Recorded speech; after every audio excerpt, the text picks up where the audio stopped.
Okay hi everyone. सो आज basically हमें start करना है अप्रॉक्सीमेशन। सो देखो, एप्लीकेशन ऑफ डेरिवेटिव्स में हम काफ़ी कुछ बातें डिस्कस कर चुके हैं। लाइक लास्ट वीडियो में हमने मैक्सिमा मिनिमा को स्टडी किया था। सो अप्रॉक्सीमेशन स्टार्ट करने से पहले हम समराइज कर लेते हैं कि एप्लीकेशन ऑफ डेरिवेटिव्स में अभी तक हम क्या क्या स्टडी कर चुके हैं। सो जो डेरिवेटिव होता है D Y by D x, है ना, इसकी जो वैल्यू होती है बेसिकली आपका जो d Y by D x है या तो ग्रेटर देन जीरो होगा, या तो फिर लेस देन जीरो होगा, या तो फिर इक्वल टू जीरो होगा। अगर आपका जो d Y by D x है वो ग्रेटर देन जीरो है, इट मीन्स उस पॉइंट पे जो फंक्शन है वो इंक्रीजिंग है ना, फंक्शन इंक्रीजिंग है वहाँ पे। अगर d Y by D x less than zero है, इट मीन्स जो फंक्शन है उस पॉइंट पे डिक्रीजिंग है। अगर d Y by D x equal to zero है, देन आपके पास अगेन दो कंडीशन बनती है। एक कंडीशन है मैक्सिमा की और एक कंडीशन है मिनिमा की। या तो मैक्सिमा होगा या तो फिर मिनिमा होगा। और हम ये कैसे चेक करते हैं? ये सेकंड डेरिवेटिव से। लाइक मैक्सिमा के लिए आपका जो सेकंड डेरिवेटिव है d square y by D x square, इसकी जो वैल्यू है वो लेस देन जीरो होती है, और मिनिमा के लिए d square y by D x square greater than zero होता है, राइट। सो इस तरह से अभी तक हमने जो भी पढ़ा है उसे हम समराइज कर सकते हैं।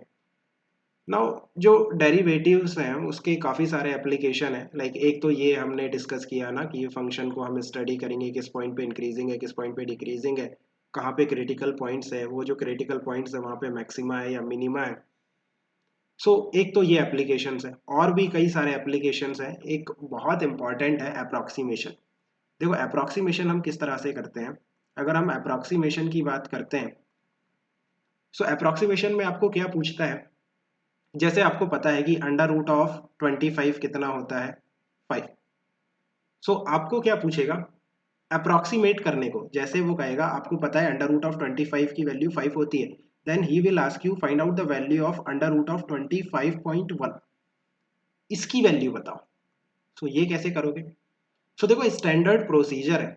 लाइक आप क्या करो, आपको फाइंड आउट क्या करना है, स्क्वायर रूट, है ना। सो आप क्या करो, एक फंक्शन बनाओ y is equal to under root x, because हमें स्क्वायर रूट फाइंड आउट करना है। That's why y is equal to under root x, ये फंक्शन हम बना सकते हैं। स्टैंडर्ड प्रोसीजर है, हर क्वेश्चन में आपको ऐसे ही प्रोसीड करना है, राइट। नाउ आपको पता है कि अगर x की वैल्यू 25 होगी, देन उस केस में जो y की वैल्यू निकल के आएगी वो आएगी 5। x की वैल्यू 25 पुट करो, सो अंडर रूट ऑफ 25 आपको देगा y की वैल्यू, दैट इज 5। नाउ हमें क्या फाइंड आउट करना है, 25.1। सो बेसिकली वो कह रहा है कि आप x में 0.1 का इंक्रीज करो। सो dx जो है ना, dx क्या है, x की वैल्यू में हम जो वैल्यू इंक्रीज कर रहे हैं, x की वैल्यू 25 थी तो y की वैल्यू कितनी थी, 5। अगर हम dx को लेते हैं 0.1, बेसिकली x की वैल्यू, dx क्या है, स्मॉल चेंज इन x, है ना। सो x की वैल्यू को dx से हमने इंक्रीज किया, dx कितना लिया, 0.1। सो करस्पॉन्डिंग y की वैल्यू में कितना चेंज होगा, dy कितना होगा, वो हमें बताना है, वो हमें पहले फाइंड आउट करना पड़ेगा। सो आप देखो, dx हमें पता है, dy हमें फाइंड आउट करना पड़ेगा। अगर x की वैल्यू 25 थी तो उसके लिए y की वैल्यू 5 थी। नाउ dx कितना है, 0.1, है ना, ये समझ आ रहा है ना। लाइक 25.1 पूछ रहा है ना, सो dx की वैल्यू है 0.1। बेसिकली x को हमने 0.1 से इंक्रीज किया। सो अगर हम x को 0.1 से इंक्रीज करेंगे, देन y कितने से इंक्रीज होगा, dy कितना होगा, ये हमें फाइंड आउट करना है। dx हमें पता है, dy हमें फाइंड आउट करना है। सो आप dx और dy में रिलेशन निकाल सकते हो। क्या करो, इस फंक्शन को डिफरेंशिएट करो। सो देखो dy by D x that is equal to d d x under root x, दोनों तरफ x के रिस्पेक्ट में डिफरेंशिएट कर लो ना, मतलब dy by D x, y की value under root x put करो। सो ये तो सभी को आता होगा कि किस तरह से डिफरेंशिएट करते हैं। सो 1/2 अंडर रूट एक्स, है ना। लाइक x की पावर 1/2 का जो डिफरेंशिएशन होगा वो होगा 1/2, पावर का बाहर मल्टीप्लीकेशन और पावर में से एक कम। सो ये डिफरेंशिएशन सभी को आना चाहिए। नाउ ये है आपका d Y by D x, right. So आप देखो dy की वैल्यू हमें फाइंड आउट करनी है कि dy कितना होगा। So that is basically dx divided by 2 under root x, है ना। ये जो dx है इसको वहाँ पे ऊपर मल्टीप्लीकेशन में भेज दिया, क्रॉस मल्टीप्लीकेशन में। सो dy की वैल्यू आपको फाइंड आउट करनी है। आप देखो dx हमें पता है, dx कितना है, 0.1। Divided by 2 under root x की वैल्यू कितनी है 25, सो 25 पुट करो। सो देखो ये कितना आ रहा है 0.1 डिवाइडेड बाय ये हो गया 5 और ये हो गया 10, so that is basically 0.01। So d y कितना आ रहा है 0.01। सो बेसिकली इसका मीनिंग है कि अगर हम x को 0.1 से इंक्रीज करते हैं ना तो y कितना इंक्रीज होगा 0.01। सो बेसिकली y में आप इंक्रीज कर दो कितना 0.01। सो बेसिकली आंसर जो आएगा 5.01। सो अंडर रूट ऑफ 25.1 की जो वैल्यू होगी दैट विल बी 5.01 ना। 5.01 ही आ रहा था क्या आ रहा था, हाँ 5.0। सो ये अप्रोक्सीमेट वैल्यू आप चेक भी कर सकते हो। आप देखो अंडर रूट ऑफ 25.1 देखो 5.0099 मीन्स 5.01 के अप्रोक्सीमेट आ रही है ना। तो ये है अप्रोक्सीमेशन। और देखो एक एग्जांपल और लेता हूँ सो दैट चीज़ें और भी अच्छे से क्लियर हो जाएंगी। एक एग्जांपल लेते हैं, लेट्स से हमें पता है कि 1000 का जो क्यूब रूट होता है 1/3 वो कितना होता है 10 होता है। तो आपको क्या पूछेगा बताओ 999 का पावर 1/3 इसका वैल्यू बताओ। आप क्या करोगे एक फंक्शन मानोगे, लाइक हमें तो क्यूब रूट फाइंड आउट करना है ना, तो इस बार जो फंक्शन बनेगा y is equal to x की पावर 1/3 ये फंक्शन बनेगा। अब हमें एक x के लिए y पता होगा, x अगर हमारा 1000 होता है देन y की जो करस्पॉन्डिंग वैल्यू आएगी वो आएगी 10। नाउ x में कितना चेंज कर रहे हैं dx दैट इज -1 है ना। x की जो वैल्यू है 1000 उसमें से आप dx -1 करोगे ना तभी तो आपको 999 मिलेगा। सो उसके करस्पॉन्डिंग dy कितना चेंज होगा, अगर हम x में -1 करते हैं तो dy में कितना चेंज होगा दैट इज dy क्या है small change in y, dx क्या है small change in x। dx की वैल्यू हमें पता है -1 बिकॉज 1000 में से आप 1 को माइनस करोगे तो 999 आएगा। सो उसके करस्पॉन्डिंग y की वैल्यू कितनी चेंज होगी। सो dy और dx में रिलेशन कैसे आएगा, इस फंक्शन को हम डिफरेंशिएट करेंगे। So basically dy by dx find out करो, y की वैल्यू कितनी है, y की वैल्यू है x की पावर 1/3। तो देखो कितना आता है, पावर बाहर मल्टीप्लाई हो जाएगा और पावर में से एक कम हो जाएगा। सो 1/3 -1, सो ये जो आएगा ये आएगा 1/3 x की पावर -2/3। ये है dy बाई dx। हमें क्या फाइंड आउट करना है, हमें फाइंड आउट करना है dy की value. So dy is basically dx को उस तरफ ले जाओ 1/3 x की पावर -2/3 और dx उस तरफ हो गया। अब यहाँ पे आपको सब कुछ पता है, यहाँ पे देखो 1/3 x की वैल्यू 1000 की पावर -2/3 और dx की वैल्यू -1। सो dy की वैल्यू यहाँ से आ जाएगी। आप देखो ये जो 1000 है इसको हम लिख सकते हैं 10 की पावर 3 है ना, और इसके पूरे की पावर कितनी है -2/3 और ये -1 है तो ये -1/3 हो गया है ना। तो देखो dy कितना आ रहा है, ये जो पावर है ये 3 से 3 कैंसिल हो जाएगा, 10 की power -2 so that is basically 100 है ना, 1 डिवाइडेड बाई 100 लाइक डिनोमिनेटर में पावर पॉजिटिव हो जाएगी और ये -1/3 सो दैट इज बेसिकली -1/300। ये क्या है dy। सो dy की वैल्यू हमें पता चल गई ना, dy की जो वैल्यू आ रही है वो आ रही है -1/300 मीन्स आप क्या करो y को इतना कम कर दो है ना। अगर हम x में -1 का चेंज करते हैं तो y में कितना चेंज होगा -1/300। सो बेसिकली 10 -1 डिवाइडेड बाई 300 ये आपका आंसर है। तो 3000 मतलब जो भी ये आंसर आ रहा है चेक कर लेना, ठीक है। ये हमारे पास अप्रोक्सीमेट वैल्यू आ गई किसकी, अंडर मीन्स 999 की पावर 1/3 का है ना, 999 की पावर 1/3 का जो अप्रोक्सीमेट वैल्यू होगा वो होगा 10 माइनस ये जो भी वैल्यू है, ये तो आप सॉल्व कर सकते हो ना। 1/300 को निकाल लो और 10 में से माइनस कर दो। सो इस तरह के क्वेश्चंस होते हैं अप्रोक्सीमेशन वाले। और भी देखो और भी काफ़ी सारे एप्लीकेशंस हैं डेरिवेटिव्स के, लाइक जो पूरी फिजिक्स है ना, जो पूरी फिजिक्स है वो मेजरली दो चीज़ों पे चलती है, टाइम और स्पेस। जो टाइम है ना उसको टी से डिनोट करते हैं स्मॉल टी से, और जो स्पेस है for the time being let's say उसे हम एक्स से डिनोट करते हैं। सो 80% केसेस में हम जो डिफरेंशिएशन लेते हैं, जैसे हम कहते हैं d Y by D x और इसका मीनिंग होता है differentiating differentiating y with respect to x के रिस्पेक्ट में डिफरेंशिएट करना। सो फिजिक्स में 80 to 90% केसेस में या तो आप टाइम के रिस्पेक्ट में डिफरेंशिएट करोगे या तो फिर स्पेस के रिस्पेक्ट में डिफरेंशिएट करोगे, है ना। तो बेसिकली आपका जो फंक्शन है वो टाइम के साथ कैसे चेंज हो रहा है और स्पेस के साथ कैसे चेंज हो रहा है। सो इनके स्पेशल नाम है।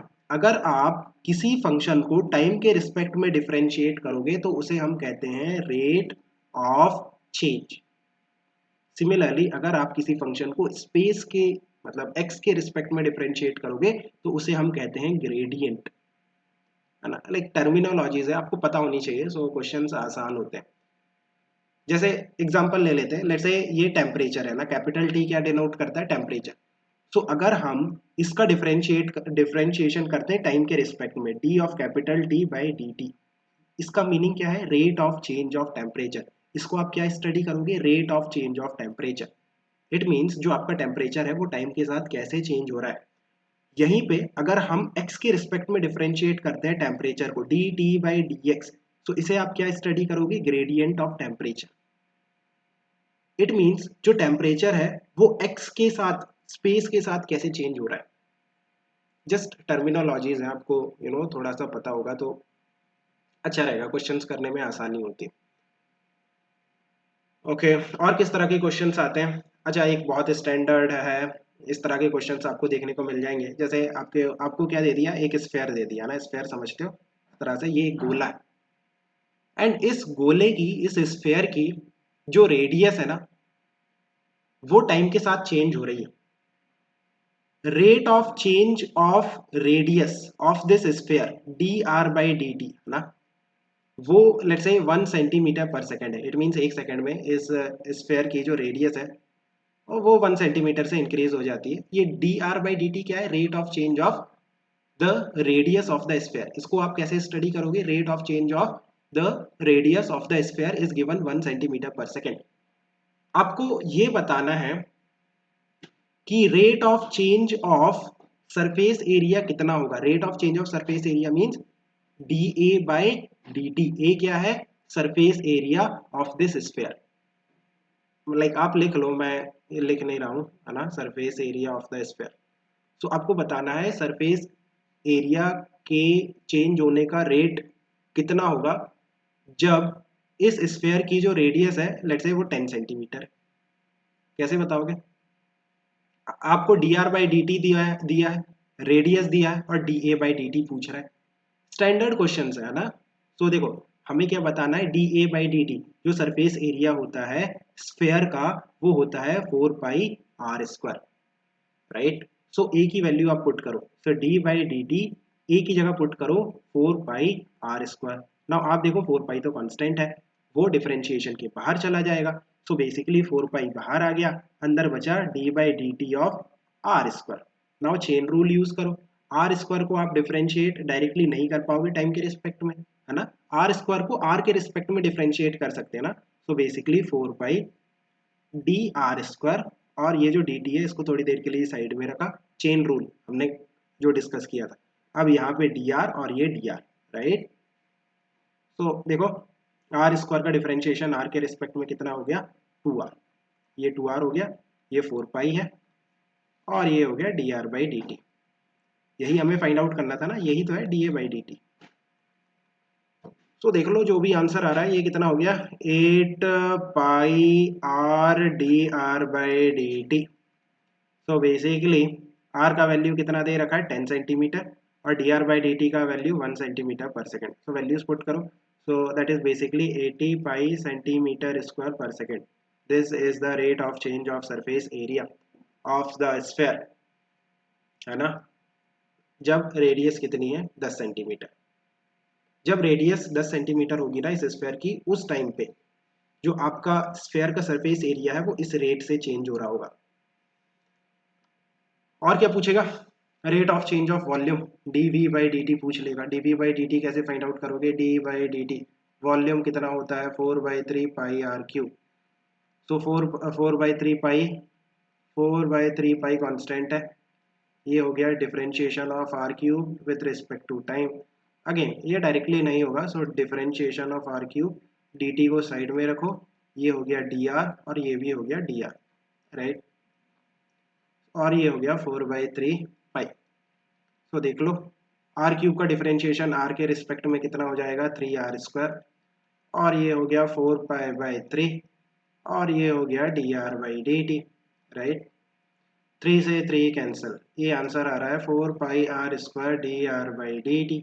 This is the rate of change of volume, है ना। Rate of change of volume हम फाइंड आउट कर रहे हैं जब रेडियस कितनी है, 10 सेंटीमीटर।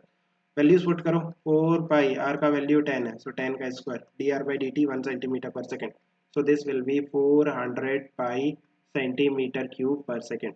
जब इस गोले का जो रेडियस है वो 10 सेंटीमीटर है, उस इंस्टेंट पे जो ये जो गोला है इसका उसका जो वॉल्यूम है, उसका वॉल्यूम के चेंज होने का जो रेट है वो है 400 पाई सेंटीमीटर क्यूब पर सेकेंड, राइट। इस तरह के क्वेश्चन आते हैं। और एग्जाम्पल ले, बहुत एग्जाम्पल ले सकते हैं। लेट्स से मैंने एक क्यूब ले लिया, ये क्यूब ले लिया, है ना, एंड ये जो क्यूब है ना ये एक्सपांड कर रहा है, एक्सपांड कर रहा है मतलब समझते हो, इसका वॉल्यूम बढ़ रहा है, इसका जो एज है, एज क्या है, ए है ना, वो भी इंक्रीज हो रहा है। एंड इस बार आपको rate of change of edge नहीं गिवन है, dA/dt गिवन नहीं है। लेट्स से dA/dt पूछा है, क्या ले लें इस बार let's say d capital A क्या है, सरफेस एरिया। dA/dt आपको गिवन है, कितना ले लें, किस रेट से इसका सरफेस एरिया चेंज हो रहा है, let's say 10 centimetre square per second, है ना।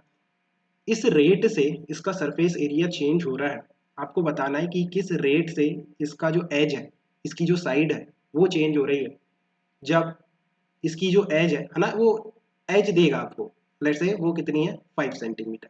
आपको एज गिवन है 5 centimetre, rate of change of surface area given है, और पूछ रहा है rate of change of edge, ये पूछ रहा है। सो अगेन आप क्या यूज करोगे, जो एरिया होता है क्यूब का वो होता है 6 टाइम्स ऑफ a²। सो इस इक्वेशन में आप देखो डी, ए की जगह पुट करो 6a², और ये हो गया dt, और इसका वैल्यू है 10 सेंटीमीटर स्क्वायर पर सेकेंड, है ना। सो अगेन जो 6 है वो तो कांस्टेंट है, डिफरेंशिएशन के बाहर ले लो, differentiation of a² with respect to time, और ये है 10। अगेन आप a² को डिफरेंशिएट डायरेक्टली नहीं कर सकते टाइम के रिस्पेक्ट में, सो dA² dt को साइड में रखो, अभी यहाँ पे dA आ जाएगा और यहाँ पर भी dA आ जाएगा, और ये 6 है और ये कितना है 10। अब ये कितना हो गया, a² का डिफरेंशिएशन a के रिस्पेक्ट में 2a, और ये 6 है, और ये हो गया dA/dt जिसका वैल्यू हमें फाइंड आउट करना है। ये dA/dt क्या है, rate of change of edge, right, is equal to 10। तो यहाँ से देखो dA/dt की जो वैल्यू निकल के आ रही है वो कितनी आ रही है, 10 डिवाइडेड बाई 12a। अब a कितना है, एज आपको दे रखी है ना, कितनी है, 5 है ना, 5 ली थी हमने, सो 5, सो 12 पंचे 60, सो 10/6 सेंटीमीटर पर सेकेंड में आएगा ये, so basically 1/6 centimetre per second. ये है dA/dt, rate of change of है।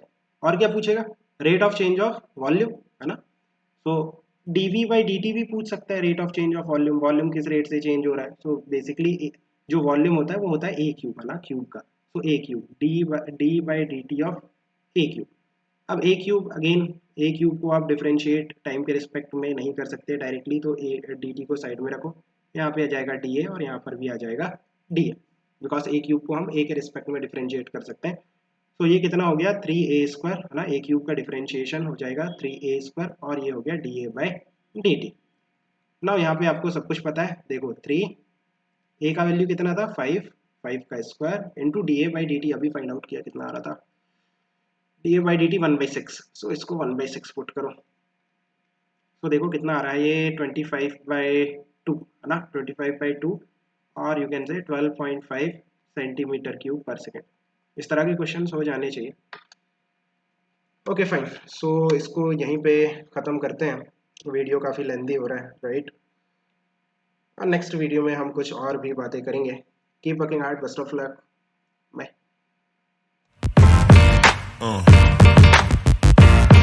Yeah.